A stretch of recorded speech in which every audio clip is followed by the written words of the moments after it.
그 땅에 전쟁이 그쳤더라 그랬습니다. 이스라엘 민족에게 평화가 도래했다는 거죠.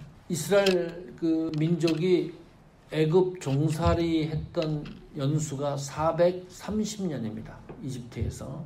그때 이스라엘 민족이 출애굽해서 가나안으로 가기 위해서 민족이 이동했던 숫자가 성경 신학자들 또 계산을 해보면 약 200만입니다. 어떤 신학자는 300만까지도 봅니다. 200에서 300만이 움직이는 거니까 이거는 나라 전체가 A 장소에서 B 장소로 이동하는 것과 같습니다. 애굽에서 가나안까지 거리가 180km입니다. 그 마일로 계산을 하면 112마일 정도 됩니다. 112마일이면 여기서 샌디에고 가는 것보다 더 그 정도 되는 건가요? 샌디에고 정도. 여기서 샌디에고를 걸어간다 그러면 어느 정도 걸릴까요? 7일? 3일? 하루? 하루에는 힘들 것 같은데 112마일이니까 한 일주일 잡고 한 달이면 갈 수 있겠죠. 적어도 가다 자고 그래도 한 달 정도면 갈 수 있는 거리를 목전에 두고서 가나안에 입성을 못합니다. 여러 가지 복합적인 상황들은 저희들이 잘 알고 있죠. 40년 동안 광야에서 그대로 방황을 하는 거예요. 정지 상태죠. 정지 상태. 그 상황에서 출애굽해서 나왔던 1세대가 광야에서 전부 죽습니다. 광야에서 이제 새로운 생명들이 태어나잖아요. 2세들. 그 2세들하고 그리고 여호수아 갈렙만이 가나안에 들어갑니다. 입성하는 거죠. 가나안에 들어가서는 이스라엘 민족이 화평했습니까? 평화가 있었습니까? 들어가는 그 순간부터 가나안에 살고 있던 원주민들과 전쟁을 했습니다. 끝이 없는 거예요. 하나님이 430년 애굽에서 불러내셔서 가나안에 적어도 한 달이면 가는 거리를 하나님이 원하시는 수준까지 이스라엘 백성들이 올라서지를 못했거든요. 올라서지를 못했기 때문에 가나안 들어가서도 마찬가지가 되니까 하나님이 철저하게 훈련을 시켰고 아예 1세대를 광야에서 모두 죽게 했으니까 상상을 해보세요. 무서운 사건입니다. 그냥 덤성덤성 저희가 성경을 읽을 그런 상황이 아닙니다. 1세대가 전부 죽었다니까요. 광야에서. 아니 한 달이면 갈 거리를 40년을 방황하게 하고 1세대를 모두 죽여 수장을 시켰으니까 광야에서.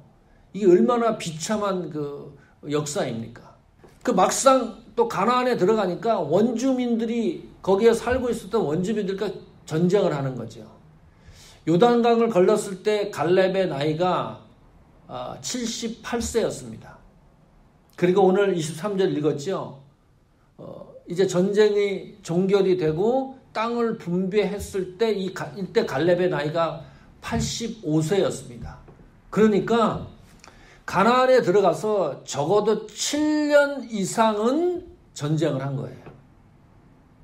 끝이 보이지 않는 고통을 안고 있었습니다.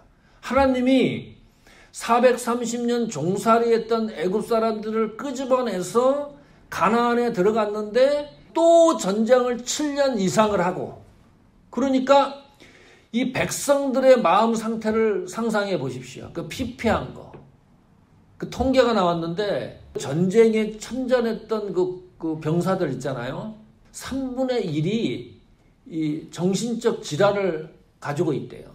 3명 중에 1명은 이상한 거예요. 제정신으로 이 세상을 못 살아가는 거예요. 우리나라 6.25 전쟁 몇 명 사상자가 났는 줄 압니까? 189만 명입니다. 더 되죠? 상상을 해보세요. 사상자 있고 죽는 사람, 또 잃어버린 사람, 불구가 된 사람, 또 나라 국토 전체가 멀쩡하겠습니까? 그런 전쟁을 그 당시에 7년 동안을 했어요. 그래서 23절 이 성경을 읽으면 보세요. 그 땅에 전쟁이 그쳤더라. 이거는 그냥 쉽게 저희가 읽을 성경이 아니에요.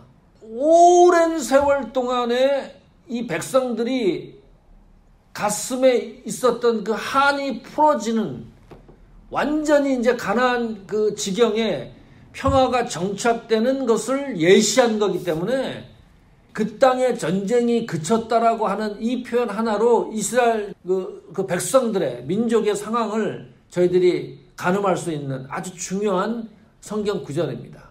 그 땅의 전쟁이 그쳤더라. 종결됐다는 거죠. 그리고 갈렙과 여호수아는 전쟁의 영웅이 되었습니다. 그런데 전쟁이 그쳤다라고 한 이 표현을 21절에서는 이렇게 표현을 해요. 다시 한번 보시면 산지와 헤브론과 드빌과 아난과 유다 온 산지와 이스라엘의 온 산지에서나 아낙 사람들을 멸절하고 그가 또 그들의 성읍들을 진멸하여 바쳤으므로 그랬습니다. 진멸했다. 이 전쟁이 끝났다라고 하는 것을 진멸했다라는 표현을 사용하고 있습니다. 누가 한 건가요? 여호수아가 한 거죠. 그때 여호수아가 그랬으니까 그 21절에 여호수아 지도력 밑에서 이스라엘 민족이 완전히 전쟁을 종결했다. 그 성경이 분명히 말하고 있습니다. 그런데 사실은 여호수아가 한 일이 아닙니다. 그게 이제 문제가 되는 거죠. 20절 보시면 그들의 마음이 완악하여 이스라엘을 대적하여 싸우러 온 것은 여호와께서 그리하게 하신 것이라. 그들을 진멸하여 바치게 하여 이 은혜를 입지 못하게 하시고 여호와께서 모세에게 명령하신 대로 그들을 멸하려 하심이었더라. 그러니까 여호수아 11장 20절의 말씀은 하나님이 전쟁이 일어나도록 깊숙하게 개입하셨다. 그 말이죠. 여기 완악하게 해가지고 이스라엘은 가만히 있는데 그 말이에요. 쉽게 얘기하면 전쟁할 생각이 없는데 그들을 완악하게 해서 전쟁할 수 있도록 이스라엘한테 전쟁을 걸어왔다는 거죠. 전쟁을 선포해서 그렇게 해서 그 하나님이 전쟁을 하게 하는 그 이유가 뭔가 완전히 가나안 땅에 있었던 원주민 특히 아낙 자손을 멸절하려고 하는 것이 하나님의 목적이었습니다. 이게 하나님의 뜻이었어요. 그러니까 전쟁이 반드시 필요했던 거예요. 그 하나님이 일으킨 전쟁입니다. 그 이스라엘 민족이 전쟁을 하고 싶어서 한 게 아니고 이 전쟁은 하나님이 일으켰던 전쟁입니다. 그런데 저희가 이제 마음에 걸리는 게 있어요. 그것이 22절입니다. 이스라엘 자손 땅에는 아낙 사람들이 하나도 남지 아니하였고 어디에 남았냐면 가사와 가드와 아스돗에만 남았다라 그랬습니다. 약간 남은 거죠. 왜냐하면 성경이 계속 이야기하기를 21절에도 진멸하여 바쳤으므로 그랬으니까 23절에 그 땅에 전쟁이 그쳤다 할 정도로 성경이 말하고 있으니까 이거는 정말 약간만 남은 거예요. 그런데 이게 문제가 되는 거죠. 어느 정도로 문제가 되느냐? 하나님이 끈질기게 이 문제를 물고 늘어집니다. 이스라엘이 이 땅에 존재하고 지금까지도 이 문제를 갖고 하나님이 걸고 넘어져요. 그러니까 심각하게 이 성경을 바라볼 필요가 있습니다. 하나님이 이 문제를 쉽게 그냥 건너뛰는 게 아니에요. 그리고 이 땅에 전쟁이 그쳤다 그러니까 이게 결론적인 거기 때문에 이 문제가 덮어버리는 거죠. 결론이 너무 좋아요. 너무 좋은 결론이에요. 이 결론이 너무 훌륭하기 때문에 이 문제가 우리 가슴에 쉽게 다가서지 않는 거죠. 근데 성경은 22절에 아스돗에만 남았다는 것을 분명하고 정확하게 성경이 기록하고 있습니다. 이 문제를 좀 헤쳐 나가야 될 필요가 있습니다. 최초의 아낙 사람이 성경에 나오는 성경이 어디죠? 창세기입니다. 창세기 6장 4절에 보면 거기에 보면 네피림이라는 그 단어가 나옵니다. 이 네피림이라는 이 단어가 아낙 사람을 말하는 겁니다. 지금 여기서 말하는 아낙 사람, 홍수가 나기 전입니다.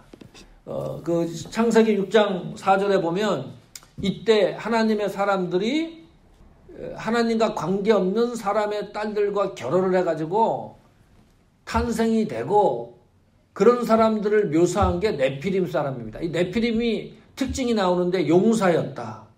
창세기 6장 4절에 보면 그리고 고대에 아주 유명한 사람이었다. 그렇게 키가 장대했다는 거죠. 거인 측에 속할 정도로 키가 장대하고 외모도 아주 뚜렷했습니다. 그런데 창세기 6장 5절에 보면 어떤 기록이 나오냐 하면 그때의 사람들이 하나님 앞에 죄가 관영했다. 악인지를 모르고 악한 행동들을 너무 많이 한 거예요. 그러니까 홍수 심판의 결정적인 그 역할 제공을 한 것이 네피림 아낙 자손들입니다. 그 아낙 사람들이 우리가 읽은 성경에 나타납니다. 신명기 2장에 보면 이 아낙 사람 10절 11절에 보면 키가 컸고 그리고 용맹스러웠고 숫자가 많았다. 이 아낙 사람에 대해서 계속 성경이 구석구석에 이 아낙 사람들의 그 모습을 기록하고 있는데 르바임이라고도 했고 에임이라고도 불렀습니다. 용사였습니다. 이게 성경에 나오는 아낙 자손에 대한 정보들입니다. 그런데 민수기 13장에 보면 성경 역사에 중요한 역사가 나오는데 민수기 13장 27절 28절에 보면 무슨 일이 거기서 벌어지나요? 가나안에 들어가기 전에 모세가 정탐꾼 12명을 보냅니다. 파송을 하는 거죠. 그 가운데 갈렙과 여호수아가 포함됐어요. 12명이 가나안을 다 정탐하고 난 이후에 이제 보고를 해야 되는데 회의를 열었습니다. 12명이 의견의 일치를 본 것이 있는데 그것은 뭐냐 하면 진짜 가나안 땅은 젖과 꿀이 흐르는 땅이다. 이것은 일치를 봤어요. 그런데 어디에서 이제 10명과 2명이 갈립니까? 거기 가보니까 아낙 자손이 있는 거예요. 그러니까 10명은 무슨 얘기를 하냐면 이 아낙 자손의 수와 또 용맹성과 이런 것들이 너무 장대하기 때문에 그 땅이 젖과 꿀이 흐르는 땅이라 할지라도 우리가 그 가나안에 들어가면 반드시 우리가 실패할 것이다. 그렇게 결론을 내리는 거예요. 그러니까 하나님이 가나안 땅이 아무리 좋다고 얘기를 했는데도 불구하고 가서 보니까 거기에 아낙 자손이 버티고 있기 때문에 이 땅이 너무너무 좋은 거를 알지만 우리가 그 땅에 들어서는 순간에 우리가 죽게 되었기 때문에 죽을 가능성이 있기 때문에 이 가나안 정복은 하지 않는 것이 좋겠다고 결론을 내리는 거예요. 그게 10명이 그렇게 했습니다. 여호수아와 갈렙은 반대한 거죠. 이 아낙 자손이 너무 거대하기 때문에 우리는 메뚜기와 같다라는 결론을 내려서 하나님의 명령이지만 가는 것은 안 된다고 결론을 내렸을 때 여호수아가 얘기했습니다. 3마디 했어요. 중요한 말이죠. 하나님의 말씀을 거역하지 말자 우리가. 그 다음에 2번째는 절대 두려워하지 말자. 그리고 3번째는 반드시 하나님이 함께 할 것이다. 이 3가지를 반대하는 사람들에게 하나님의 말씀을 거역하지 말라는 게 무슨 뜻이에요? 하나님은 이스라엘 민족을 애굽에서 끌어내서 가나안 땅까지 가게 하겠다고 하는 것이 여호수아 그 시대 사람들에게만 한 얘기가 아닙니다. 모세에게 전달을 했습니다. 그래서 그 이스라엘 민족들이 움직이고 있는 겁니다. 그 하나님의 약속은 절대로 변하지 않는다는 것을 여호수아가 인지했기 때문입니다. 그것이 거기 가서 아낙 사람의 우리를 죽일지라도 신뢰해보자는 것이 여호수아 갈렙의 입장이었습니다. 이 말은 무슨 말이냐면 여호수아가 가나안에 들어가기 전에 이미 가나안을 정탐했잖아요. 정탐했기 때문에 아낙 자손에 대한 정보를 충분히 갖고 있었다는 증거입니다. 그 얘기를 하려고 지금까지 긴 이야기를 했던 거예요. 그런데 여호수아가 그런 정보에도 불구하고 약간만 남겼던 거예요. 지금 성경에 지명까지 나오죠. 다시 보십시오. 여호수아 11장 21절 21절을 보시면 그 내용이 이런 겁니다.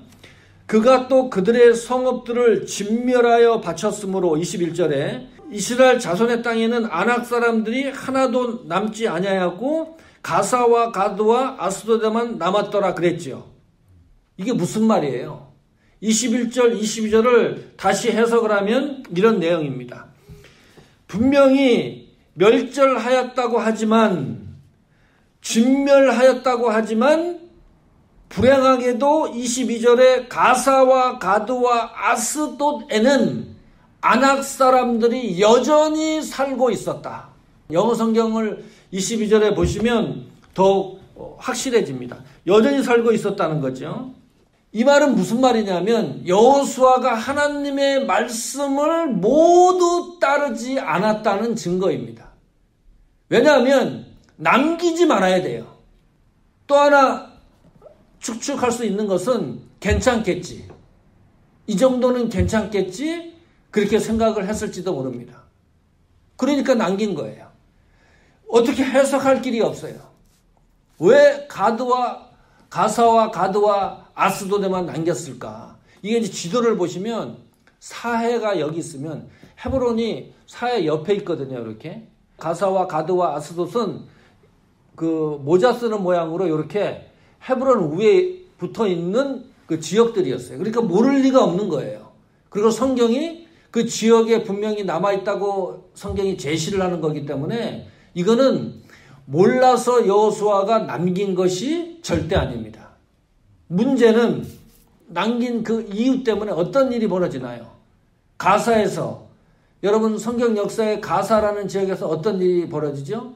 삼손과 드릴라 사건이 훗날의 가사 지역에서 일어납니다. 하나님의 이름이 이렇게 추락한 적이 없어요.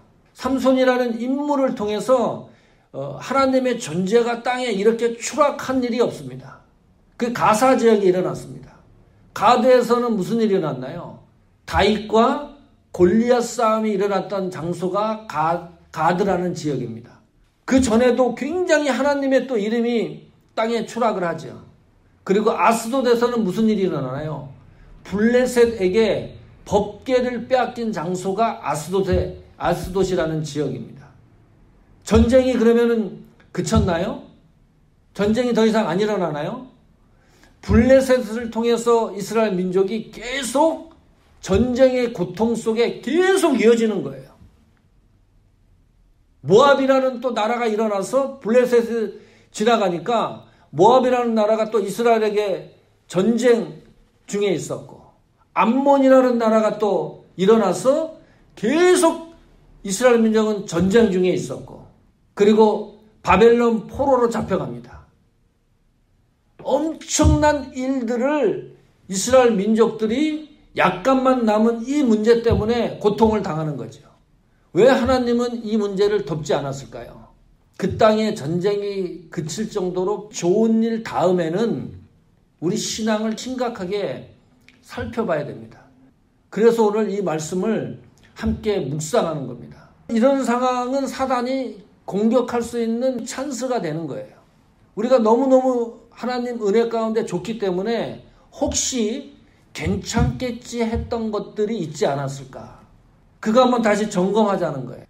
이것을 그냥 내버려 두면 지금은 잘 모르지만 시간이 가면 갈수록 엄청나게 우리에게 고통이 될 수 있는 문제들이 일어날 수 있기 때문입니다. 하나님이 왜 이런 문제를 덮지 않을까?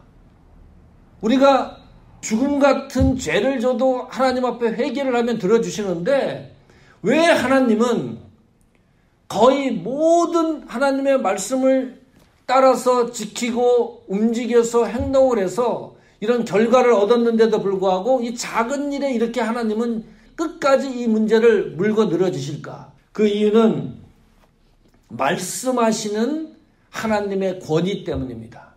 이게 무슨 말이냐면 하나님이 성경에 약속을 하잖아요. 이 가나안 젖과 꿀이 흐르는 땅이라는 이 명칭도 하나님이 말씀하시는 거예요. 그리고 가나안까지 들어가서 또 전쟁을 일으켜서 멸절을 시키고 하는 이 모든 과정이 하나님 손 안에서 지금 움직여지고 있는 거잖아요. 이 하나님이 말씀하시는 하나님의 권위, 사람이 말하는 게 아니잖아요. 다시 말하면 하나님이 성경에 약속한 것들은 절대로 하나님은 변경한 적이 없습니다. 그 바꾼 적이 없어요. 하나님이 한번 계획해서 움직이는 그것을 하나님이 어느 순간에 체인지한 적이 없습니다. 이런 하나님의 권위에 도전하고 그 하나님 말씀의 권위에 불순종하는 것에 대해서는 하나님이 끝까지 가는 거예요. 끝까지. 그래서 성경이 하나님이 약속한 것에 대해서 우리가 해야 될 일은 순종입니다. 이 단순한 것 같지만 순종을 한다는 것은 하나님이 축복을 보장해 주신 것과 같습니다. 성경에 약속이 있잖아요. 우리 교회를 통해서 또 이 성경 말씀을 통해서 하나님이 이렇게 하시겠다고 하신 이 약속된 말씀을 우리가 충분히 누릴 수 있는 교회와 여러분이 되시기를 간절히 축복합니다. 다른 말로 하면 하나님은 권위가 손상되는 것을 그냥 넘어가지 않습니다. 하나님 권위가. 그래서 어디에 기록을 해놨어요? 그 십계명에 아주 명시를 해놨어요. 내 이름을 망령되이 일컫지 말라. 그냥 딱 명시를 해놨어요. 그러니까 하나님이 말씀하시는 권위가 손상되는 그 부분에 있어서는 하나님은 절대로 그 부분을 쉽게 안 넘어가는 거예요. 그래서 신약시대에 보면 아나니아 삽비라가 왜 죽는 거예요? 내가 땅 팔고 해서 100만 불이면 50만 불을 갖다가 뭐 헌금을 하던 그게 얼마나 복되고 가치 있는 일입니까? 결정적인 것이 하나님의 권위를 손상했기 때문에 바치는 게 중요한 것이 아니고 하나님의 권위를 손상했기 때문입니다.